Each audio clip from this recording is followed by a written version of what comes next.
গণভোটের প্রতিশ্রুতি বাস্তবায়ন হয়নি এবং বাজেটে তিস্তা মহাপরিকল্পনার জন্য কোনো বরাদ্দ রাখা হয়নি।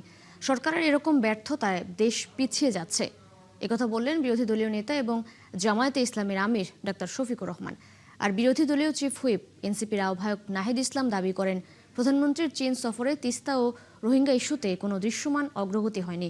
রংপুরে 11 দলীয় ঐক্যের বিভাগীয় সমাবেশে তারা এসব কথা বলেন। শাহ বায়েজিদ আহমেদ জানাচ্ছেন বিস্তারিত। শনিবার দুপুর থেকেই রংপুর জেলা স্কুল মাঠে বিভাগের বিভিন্ন জেলা ও উপজেলা থেকে মিছিল নিয়ে আসতে শুরু করেন 11 দলীয় ঐক্যের নেতাকর্মীরা। সমাবেশ স্থল পরিণত হয় জনসমুদ্রে। ভোগান্তি ভুলে চলে আসুন রিগালে, ওয়ারেন্টি সহ স্টাইলিশ কালেকশন নিয়ে রেডি রিগাল ফার্নিচার। বক্তারা বলেন, উত্তরাঞ্চলের মানুষের জীবন জীবিকার সঙ্গে ওতপ্রোতভাবে জড়িত তিস্তা মহাপরিকল্পনা আর দেরি না করে দ্রুত বাস্তবায়ন করতে হবে। সমাবেশ থেকে সীমান্ত হত্যা বন্ধ, সীমান্তে নিরাপত্তা নিশ্চিত এবং পুশিন বন্ধেরও দাবি জানান বক্তারা।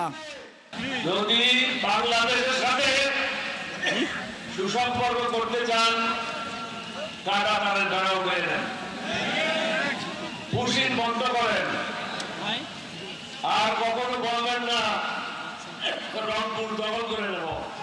জাগপা চেয়ারম্যান রাশেদ প্রধান বলেন, গণভোটের রায় বাস্তবায়নের কোনো বিকল্প নেই। 11 দলের পক্ষ থেকে ঘোষণা দিয়ে যাচ্ছি, কোন ভোটের কোন রায় আদেশে জুলাই সনদ বাস্তবায়ন করতে হবে।